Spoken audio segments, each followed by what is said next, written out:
A interpretação de textos, tão comum em provas de português, sempre foi a aflição dos estudantes ou candidatos a concursos públicos e vestibulares. O que esses candidatos eles não perceberam ainda é que falta treinamento. Isso mesmo, as pessoas elas têm quase zero disposição de se aprofundar no texto. É lógico que elas conseguem ler esse texto, mas não mergulham de cabeça na leitura, não absorvem dele aquelas informações que uma leitura superficial, preguiçosa não permite. Agora, entenda uma coisa, para resolver esse problema, não adianta também apenas buscar materiais teóricos, porque isso poderá levá-los ao excesso de teoria, quando que uma boa interpretação precisa lá é de leitura.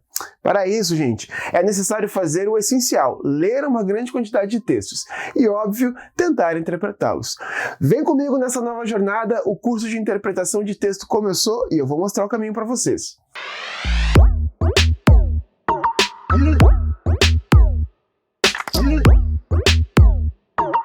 Olá pessoal, professor Thiago Charme, vamos começar então o nosso curso de interpretação de textos. Bom, mas que tipo de leitura você aí faz? Jornal, revista, história em quadrinhos, bula de remédio, manual de instruções, livro de receitas. Bom, ok, gente, eu não vou atormentar vocês agora, não agora, mas é importante que vocês saibam que a leitura, além de prazer, aquisição de informações e outras hipóteses levantadas neste primeiro momento, ela é formadora do discurso. Existem muitas estratégias de leitura que são importantes para ajudar vocês na compreensão dos textos. Mas antes, tem uma pergunta para fazer. O que é texto, afinal, gente? Geralmente, entendemos o texto como um conjunto de frases, ou seja, algo que foi feito para ser lido. Ok, os textos eles não são apenas escritos, eles também podem ser orais. Eles não são simples amontoados de palavras ou frases, ou seja, eles precisam fazer sentido. Nós precisamos compreendê-los para que eles sejam de fato textos. Nesse sentido, gente, uma única palavra é capaz de transmitir uma mensagem de sentido completo. Por isso, ela pode ser considerada um texto. Por isso, quando nos deparamos aí com um texto, é extremamente importante que façamos a leitura com muita atenção. Mas o que leva um texto a fazer sentido? Bom, isso depende de alguns fatores, como o contexto e o conhecimento de mundo. Qual a ideia que essa imagem que vocês estão vendo nos remete? O que elas nos faz pensar? Certamente, se ouvíssemos apenas a palavra socorro sendo proferida, compreenderíamos muito bem essa situação e o que ela queria dizer. Assim, socorro pode ser considerado um texto, dentro desse contexto aí. O nosso conhecimento de mundo, nossas experiências acumuladas ao longo da vida, nos fazem aí compreender que diante de um incêndio, qualquer pessoa submetida a ele precisa ser socorrida com urgência, estando ela ou não ferida. Desse modo, seria estranho ouvir a palavra socorro, agora entendida como um texto, pois a compreenderíamos na sua plenitude. O contexto ele pode ser um contexto explícito, quando ele é expresso por palavras, o texto em que se encontra a frase ou a frase em que se encontra a palavra, ou implícito, quando está embutido na situação em que o texto é produzido. Logo, a simples mudança de contexto faz com que a palavra socorro seja interpretada de maneiras diferentes. Na situação que analisamos, embora a palavra seja dita dentro do fumaceiro, ela está totalmente dentro do contexto. Por isso, produz sentido, forma um texto.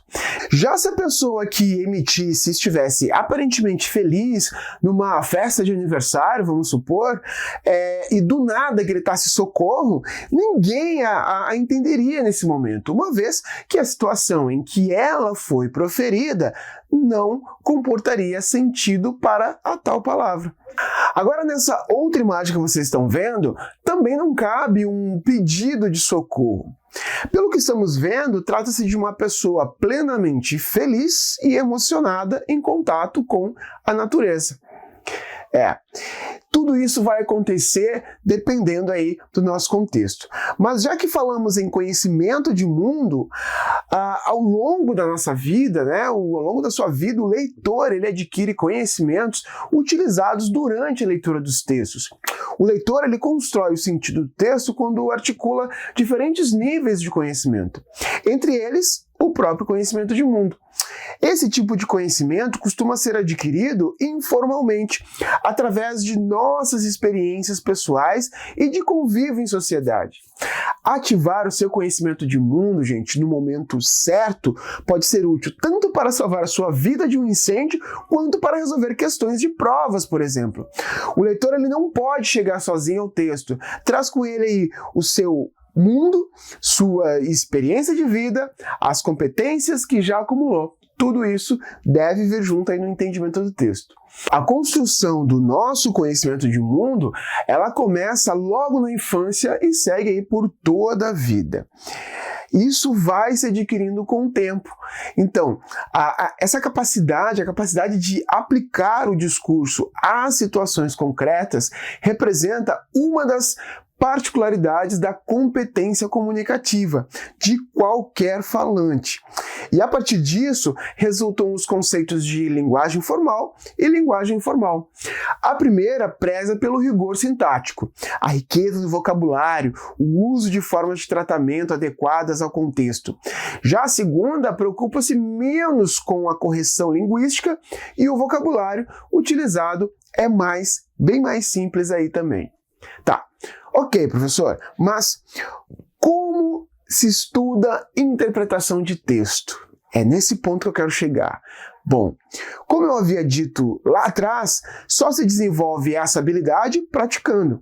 É preciso ler variados tipos de texto, desde jornalístico a charges e tirinhas e até memes, da prosa à poesia, do objetivo ao subjetivo.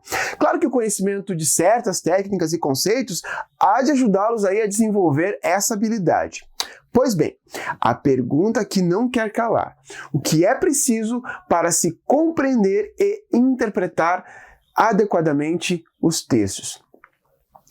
Primeira observação a ser feita é que a questão de interpretação e compreensão exigem do candidato, do estudante, um conhecimento das estruturas de um texto e um vocabulário rico. Outro cuidado a se tomar é que as frases geralmente possuem significados de acordo com o contexto em que estão inseridas. Então, nada no texto é por acaso. Numa questão de interpretação, é essencial que se confronte todas as partes de um texto para resolver essa mesma questão. Com isso, gente, partimos para os dois níveis de leitura.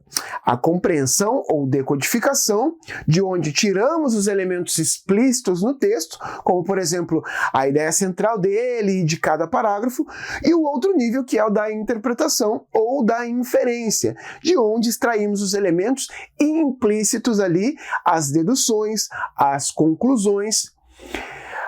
Comecemos então pelo tema principal. Bom, após a leitura do texto, é essencial aqui que saibamos identificar qual assunto está sendo tratado no texto, qual o tema. Para dar o pontapé no entendimento do texto, necessitamos então aqui entender do que ele fala. Ou melhor, precisamos identificar o seu norte, o tema principal. Não podemos perder esse norte, ou estaremos aqui nos submetendo a conclusões precipitadas. Quero ressaltar aqui, gente, que tudo deve ter limites.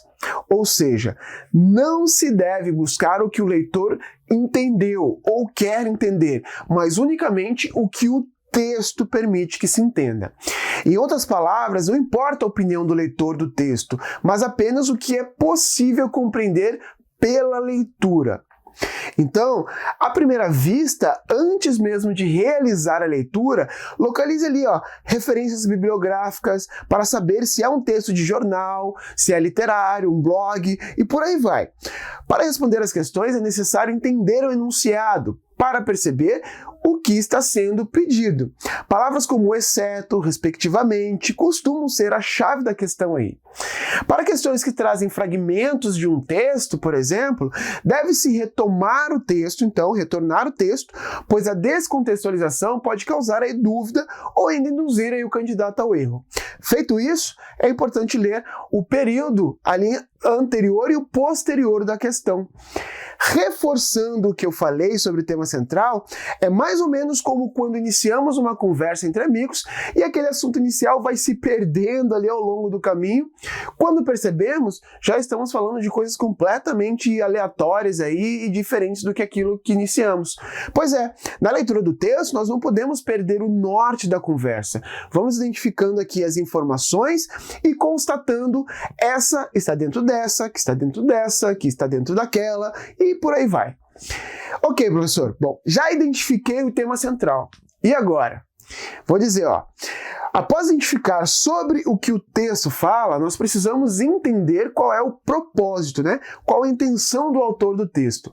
A resposta a essa pergunta muitas vezes vem com o objetivo do texto é informar, ou o objetivo do texto é alertar, ou ainda, o objetivo do texto é criticar.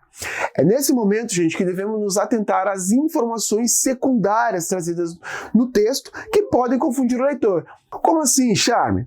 Por exemplo, o texto conta uma longa história aí, dando a entender que o objetivo dele é narrar. Quando, na verdade, a narrativa ela serve apenas aí de fuga para uma crítica. Um gênero textual que costuma confundir o objetivo é a crônica. Muitas vezes ela é carregada de uma narrativa, mas sabemos que há um objetivo muito maior que apenas narrar. Talvez esse seja aí um gênero tão presente, por isso, né, seja um gênero aí tão presente nas provas. Identificar o objetivo central ali do texto é essencial, principalmente quando se trata de textos longos. Então, para que vocês não se percam no meio de tantas informações, questionem sempre ao final do texto qual a temática e qual o objetivo principal dele. Esses questionamentos básicos dão uma melhor orientação, um norte, ajudando na identificação do ponto de sustentação do texto. A partir dessa identificação, torna-se mais fácil responder às diversas questões sobre interpretação. Sabendo o tema e o objetivo, partimos agora para o maior desafio da análise textual, a identificação das informações presentes no texto. E isso diz respeito não apenas às informações explícitas, mas principalmente às implícitas. Veja bem, é importante ressaltar que não são informações invisíveis, ok, gente?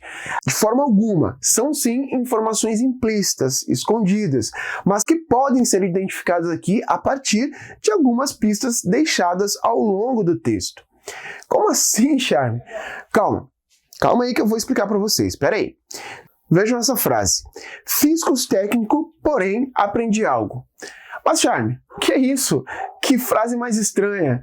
Pois é estranho mesmo. De fato, o emprego da conjunção adversativa, porém, nos causa uma sensação de estranheza, fazendo com que, num primeiro momento, concluamos que a frase ela não tem coerência. Mas relaxa, gente. Vamos analisar mais a fundo tudo isso, certo? A primeira coisa a ser feita é identificarmos as informações explícitas, ou seja, aquelas que estão visíveis. Nessa etapa, não há necessidade de interpretar, mas apenas ler o que está escrito no texto. Por isso, percebemos duas informações que já podemos extrair. A primeira é que eu fiz o curso técnico, a segunda é que eu aprendi algo. Ok? Agora nós vamos atrás dos implícitos, tudo bem? O que no texto vai nos fornecer a pista, o rastro para sermos capazes de descobrir, né, a informação implícita? Ora, investiguemos aqui justamente a conjunção porém, que tanto nos causou estranheza lá. Sabemos que o porém é adversativo. O que isso significa? Que esse conector ele estabelece uma relação de oposição entre as ideias que ele conecta. Em outras palavras, isso significa que o autor da frase opõe fazer curso técnico e aprender algo. É como se esses dois fatos eles não casassem, entende? Será que já conseguimos decifrar aqui o implícito? Faz sentido, então, atestar que essa frase é uma crítica implícita ao ensino técnico? Seria coerente afirmar que, segundo o autor, né, não se aprende muito nas escolas técnicas? que seria algo tão atípico que ele, por ter feito o curso técnico e aprendido algo, é uma exceção à regra? Para todas essas perguntas, a resposta é sim. Quando identificamos os elementos implícitos, que considero a base da interpretação aqui, gente, damos o nome de inferência ou depreensão. Dito isso, alguns dos equívocos mais comuns aqui na interpretação são extrapolar o que está no texto, acrescentando ideias pessoais e não as que são possíveis de serem concluídas, reduzir o significado do texto dando apenas atenção a um aspecto, esquecendo-se aqui do texto, que o texto é um todo, né, um conjunto e não uma parte, discordar do texto e fazer uma avaliação dele segundo as suas próprias perspectivas, tirando conclusões aí equivocadas e bastante pessoais. Vale reforçar que para cada tipo de texto, assim como para cada propósito, há recursos mais ou menos pertinentes. Um bom exemplo é o texto de caráter jornalístico, cujo objetivo principal é informar de maneira mais nítida possível. Sabendo disso, com certeza o emprego de metáforas não é nem um pouco apropriado. Seria bem mais adequado o emprego da linguagem denotativa para se cumprir aqui esse propósito. Por outro lado, se estivermos falando de um texto de caráter literário, cujo objetivo é enfatizar um lirismo, um sentimento, o emprego da denotação não é nem um pouco bem-vindo. Inclusive, há quem diga que a denotação é a morte do texto literário. Seja mais adequado no emprego de metáforas e outras figuras de linguagem.